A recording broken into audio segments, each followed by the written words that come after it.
مگر یہ ایک تلخ حقیقت ہے، عدالتوں کے اختیارات کو کرٹیل کسی نہ کسی بہانے سے کرٹیل کر کے اپنی مرضی کی عدالتیں قائم کرنے کی کوشش کی جا رہی ہے۔ بے شرمی سے، ڈٹائی سے وہ لوگ جو اس وقت اقتدار میں بیٹھے ہیں، جن کی خود کوئی آئینی حیثیت نہیں ہے، جن کی خود کوئی قانونی رتبہ نہیں ہے،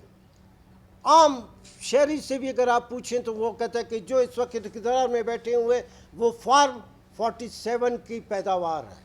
مگر ان میں جس طریقے سے آئینی ترامیم کو لایا جا رہا ہے، کھلم کھلا واشگاف الفاظ میں کہنا چاہتے ہیں کہ یہ آئینی ترامیم کی کوئی حیثیت نہیں ہے، کہ یہ امینڈمنٹ بظاہر تو جو گورنمنٹ ہے وہ لا رہی ہے، مگر پس پردہ جو لوگ ہیں، پس پردہ جو طاقتیں ہیں، جو اسٹیبلشمنٹ ہے، ایم این اے کو، سینیٹر کو کوئی مائک کا لال اپنے گھر سے اٹھا کر لے جا کر اس کو کسٹڈی میں نہیں رکھ سکتا، یہ صرف اور صرف اسٹیبلشمنٹ کر سکتا ہے۔ تو اس کا جو خبریں جتنی بھی آ رہی ہیں کہ اس ایم این اے کو، اس سینیٹر کو 2 دن سے گھروں میں بند کیا گیا، لے جا کر اپنی کسٹڈی میں رکھا گیا یا لاپتہ کیا گیا یا غائب ہے، یہ صرف اور صرف اسٹیبلشمنٹ کر رہی ہے۔ بسم اللہ الرحمن الرحیم۔ ہم بحیثیت وکیل، لائر، ہمارا صرف ایک کام ہے اور بڑا معزز اور بڑا معتبر ہمارا پیشہ ہے۔ ہم لوگوں کو، ان لوگوں کو جو اس معاشرے میں جگہ جگہ کے ظلم کے ستائے ہوئے لوگ ہیں، وہ لوگ جن کے ساتھ ہر جگہ بے انصافیاں ہوتی ہیں، وہ لوگ جن کے ساتھ ہر جگہ ظلم، بے انصافیاں اور زندگی ان کے لیے اجیرن ہوتی ہے، اور ان کو جب عدالتوں میں یا جب ان کو کسی چیز کی طلب ہوتی ہے، انصاف کی، یا ظالم کا گردن، ظالم کے گلے پہ ہاتھ ڈالنے کی بات ہوتی، تو ہونا تو یہ چاہیے کہ سیاسی جماعتیں ان مظلوم لوگوں کے لیے آواز اٹھائیں، مگر یہ ایک تلخ حقیقت ہے کہ جب بھی اس ملک میں مارشل لا لگا، ڈکٹیٹر آ کر بیٹھے، بہت بدترین ظالم قسم کے ڈکٹیٹر آ کے بیٹھے، پھر میں یہ عرض کرتا ہوں کہ یہ سیاسی جماعتوں کا کام تھا کہ ان کے خلاف آواز اٹھاتے، ان کے خلاف جدوجہد کرتے، مگر یہ حقیقت ہے۔ ایوب خان سے لے کے پرویز مشرف تک یہ وکلا تھے، پاکستان کے وکلا تھے، جنہوں نے سب سے پہلے آواز اٹھائی، نہ صرف آواز اٹھائی اور بھرپور انداز میں جدوجہد کی، اور آپ نے دیکھا کہ ایوب خان کے خلاف جو زبردست ایک تحریک چل نکلی، جدوجہد چل نکلی، اس میں وکیلوں کا بہت بڑا ہاتھ۔ ضیاء الحق جیسا بدترین ظالم ڈکٹیٹر کوئی بات نہیں کر سکتا تھا، سب سے پہلے پاکستان کے وکلا لاہور میں 3500 اور 4000 کی تعداد میں ہم سارے وہاں پہ جمع ہوئے، ہم سارے وہاں موجود تھے، اور ہم نے اس ڈکٹیٹر کو للکارا اور اس کے خلاف لوگوں کو موٹیویٹ کرنے کے لیے جو ہمارے بس میں تھا وہ ہم نے اپنی ساری قوت اور ساری جدوجہد کو ہم نے ایک رخ دیا۔ بعد میں باقی سیاسی جماعتیں، آج بھی ہمارا کام صرف عدالتوں سے متعلق ہے، مگر جس طریقے سے اس ملک میں عدالتوں کے اوپر شبخون مارا جا رہا ہے، عدالتوں کے اختیارات کو کرٹیل کسی نہ کسی بہانے سے کرٹیل کر کے اپنی مرضی کی عدالتیں قائم کرنے کی کوشش کی جا رہی ہے۔ یہ عدالت جس کی ہم پوری زیادہ بقا، اس میں جو بھی شخص آتا ہے، وکیل اس کے ساتھ، اس کے سائٹ پہ کھڑا ہو کر اس کے لیے داد رسی کرتا ہے اور اس کو کسی نہ کسی لحاظ سے انصاف دلاتا ہے، مگر جس بے شرمی سے، ڈٹائی سے وہ لوگ جو اس وقت اقتدار میں بیٹھے ہیں، جن کی خود کوئی آئینی حیثیت نہیں ہے، جن کی خود کوئی قانونی رتبہ نہیں ہے، عام شہری سے بھی اگر آپ پوچھیں تو وہ کہتا ہے کہ جو اس وقت اقتدار میں بیٹھے ہوئے وہ فارم 47 کی پیداوار ہے. یہ ایک غیر آئینی اور غیر قانونی ایک گورنمنٹ ہے، مگر وہ بضد ہے کہ وہ اس ملک کے آئین میں، آئین جس طرح بھی ہے، حالانکہ آئین جیسے بھی ہمارے دوستوں کراچی میں ہمارے دوستوں نے کہا، ہریفال صاحب نے کہا، راہب صاحب نے کہا کہ یہ آئین عام لوگوں کو ابھی تک ان کے بنیادی حقوق کے حوالے سے کوئی ریلیف نہیں دے سکا. یہ بلوچستان ہے، وہ پختونخوا ہے، اور پنجاب میں ہزاروں کی تعداد میں لوگ مسنگ پرسنز کی لسٹ میں ہیں، مگر یہ عدالتیں کسی کو کوئی انصاف نہیں مل سکا. مگر پھر بھی ہم کہتے ہیں کہ نہیں، جد و جہد ہے، ہم وکلا کی جد و جہد ہے، لوگوں کی سول سوسائٹی کی جد و جہد ہے، یہ ایک رخ لے گا اور ایک بہت خوبصورت انداز میں یہ عدالتیں سامنے آئیں گی. مگر ان میں جس طریقے سے آئینی ترامیم کو لایا جا رہا ہے، وہ آئینی ترامیم جس کو ہم لاہور میں ابھی ریسنٹلی ہم نے لائرز کنونشن کیا، پشاور میں کیا، اسلام آباد میں کیا، اور 2 دن پہلے کراچی میں بڑے کامیاب لائرز کنونشنز ہم نے کی. اس میں ہم کراچی کے لائرز کنونشن میں جو بنائی گئی الیکشن ایکشن کمیٹی ہے، وکلا ایکشن کمیٹی، اس کے تحت آج سارے پاکستان میں، لاہور میں، پشاور میں، کراچی میں، اسلام آباد میں، اور اس وقت آپ کے سامنے کوئٹہ میں جو وکیل نمائندے ہیں وہ آپ کے سامنے یہ پریس کانفرنس، ہم واضح انداز میں کہنا چاہتے ہیں، کھلم کھلا واشگاف الفاظ میں کہنا چاہتے ہیں کہ یہ آئینی ترامیم کی کوئی حیثیت نہیں ہے، اور کسی بھی طریقے سے اگر اس آئینی ترامیم کو لایا گیا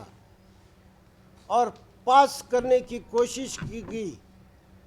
اور اگر پاس غیر قانونی اور غیر آئینی طور پہ اس کو اگر پاس بھی کیا گیا، تو میں واضح انداز میں کہتا ہوں کہ ایسے اس ملک میں سیاسی ابتری پیدا ہوگی، ایک ایسی سیاسی عدم استحکام پیدا ہوگا جو سب کچھ کو بہا کر لے جائے گا. تو بحیثیت وکیل ساتھیوں کے ان کی طرف سے ہم یہ واضح انداز میں بتاتے ہیں کہ اس آئینی اس کو نہ کیا جائے. میں اس کے ساتھ میرے نزدیک یہ جو کہ ترامیم لائی جا رہی ہے، پیپلز پارٹی اور مسلم لیگ، یہ پیپلز پارٹی اور مسلم لیگ جو ہی انہوں نے کانسٹیٹیوشنل امینڈمنٹس کو ٹیبل کیا، اس کے بعد اس ملک سے ان دونوں سیاسی جماعتوں کا میرے نزدیک کوئی سیاسی حیثیت نہیں رہے گی، ختم.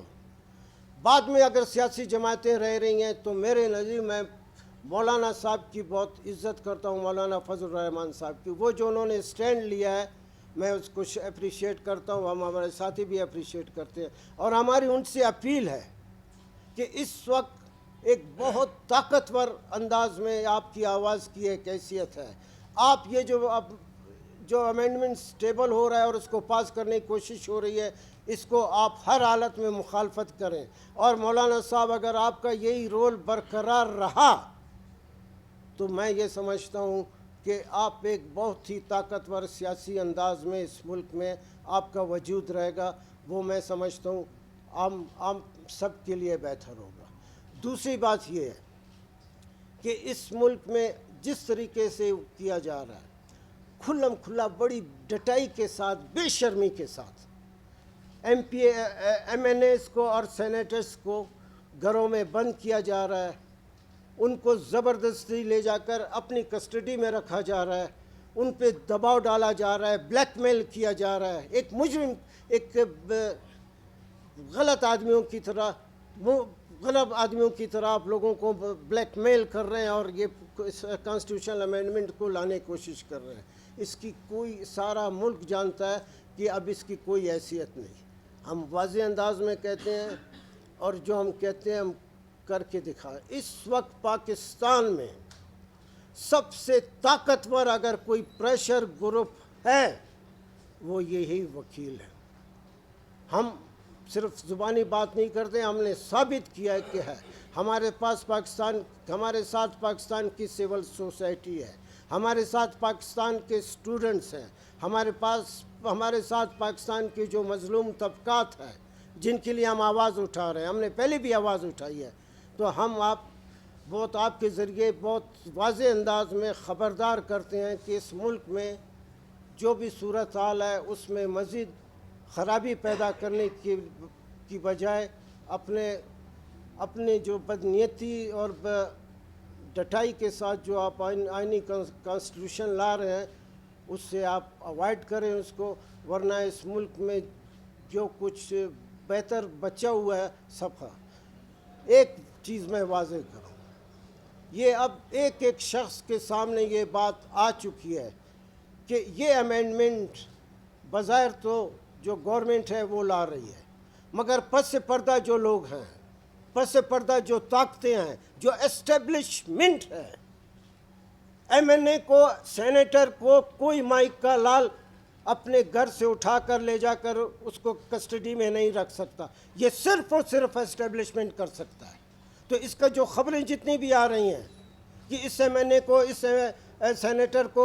2 دن سے گھروں میں بند کیا گیا، لے جا کر اپنی کسٹڈی میں رکھا گیا یا لاپتہ کیا گیا یا غائب ہے، یہ صرف اور صرف اسٹیبلشمنٹ کر رہی ہے، اور ہم اسٹیبلشمنٹ کو بھی بتانا چاہتے ہیں آپ کا کوئی کام نہیں، آپ کا اسمبلی سینٹ میں اور یہ جو کانسٹیٹیوشنل امینڈمنٹ جو ٹیبل ہو رہا ہے آپ کا کوئی تعلق نہیں اس کے ساتھ، مگر آپ کا تعلق سب سے واضح طور پہ آپ کا تعلق رہا ہے۔ اس دن جو پچھلے اتوار کی بات ہے، رات کے 11:15 بجے تک لا منسٹر کہتا رہا کہ آج ہم اس کو ٹیبل کریں گے، مگر لا منسٹر نے خود اس بات کو ایکسیپٹ کیا کہ ابھی تک میرے پاس وہ جو ڈرافٹ ہے کانسٹیٹیوشنل امینڈمنٹ کا جو ڈرافٹ ہے وہ ابھی تک مجھے نہیں ملا ہے۔ لا منسٹر جس کی ذمہ داری ہے، قانونی ذمہ داری ہے، بحیثیت منسٹر جس کی یہ ذمہ داری ہے کہ وہ اگر امینڈمنٹ ہے کوئی اس کو ڈرافٹ کرے گا، اس کو سب کچھ کرے گا، اس کو پیش کرنا، مگر اس نے کہا ابھی تک نہیں ہے۔ صاف اس کا کہنے کا مطلب یہ تھا کہ یہ اسٹیبلشمنٹ نے ابھی تک ہمیں نہیں دیا ہے۔ تو اسٹیبلشمنٹ کو ہم بہت واضح انداز میں خبردار کرتے ہیں، آپ کا کوئی تعلق نہیں۔ اب یہ پاکستان کے عوام کسی اور نیچ پہ، ان کی سوچ کسی اور رخ پہ جا چکی ہے۔ آپ کا عوام کے سلسلے میں، عوام کے حقوق کے سلسلے میں کسی معاملے میں اگر آپ دخل دیتے ہیں تو پھر معاملہ، چونکہ وکلاء سڑکوں پہ نکل چکے ہیں، تو مجھے افسوس سے کہنا پڑتا ہے کہ پھر معاملہ بگڑ جائے گا، تو لہٰذا آپ اپنا ہاتھ روکیں، ہم جانیں اور موجودہ حکومت جانیں۔ سارے امینڈمنٹ صرف اور صرف جس کی بنیاد اور جو بدنیتی سے کیجیے وہ جسٹس منصور علی شاہ کے حوالے سے، بالکل باقی سارا ڈکوسلا ہے، باقی سارا ڈرامہ ہے۔ صرف وہ چاہتے ہیں کہ منصور علی شاہ چیف جسٹس نہیں آئے۔ میں علی احمد کرد کی حیثیت میں ساری زندگی ہم نے یہی کام کیا اور میرا حق بنتا ہے یہ بات کہنے کا، کوئی مائک کا لال جو بھی ہے وہ منصور علی شاہ کو چیف جسٹس بننے سے نہیں روک سکتا۔ منصور علی شاہ ہمارا چاچا ماما نہیں ہے، کوئی تعلق نہیں ہمارا، مگر اگر آج منصور علی شاہ اس سپریم کورٹ کا چیف جسٹس نہیں بنا تو اس سپریم کورٹ میں صرف بہت چھوٹے چھوٹے بونے قسم کے لوگ رہیں گے۔ ان ایک نام کے حوالے سے تو وہ جج ہوں گے مگر ان کی حیثیت کچھ نہیں ہوگی۔ ان کا کام صرف اور صرف یہ ہوگا کہ جو اسٹیبلشمنٹ کہے گی، جو بڑے بڑے جرنل کہیں گے، جو بڑے بڑے مافیاز کہیں گے، جو بڑے بڑے لوگ کہیں گے، وہ بیٹھ کے ججمنٹ کو سائن کریں گے۔ مجھے دوسری بات بھی کہتے ہوئے افسوس ہوتا ہے کہ یہ جو کچھ بھی ہو رہا ہے اس وقت، اور جو ججز گورنمنٹ کے سہولت کار کے طور پہ سامنے آئے ہیں اس میں 3 ججز ہمارے بلوچستان کے ہیں۔ بلوچستان کا ایک بہت بڑا رول ہے، سیاسی لوگ ان سے پیدا کیے ہیں، سیاسی ایکٹیوسٹ پیدا کیے ہیں، ہر لحاظ میں بلوچستان کا ایک بہت بڑا نام اور رتبہ ہے، مگر مجھے افسوس سے کہنا پڑتا ہے کہ قاضی فائز عیسیٰ، جمال مندوخیل اور نعیم اختر، ان کو ہم نے بحیثیت دعاؤں کے ساتھ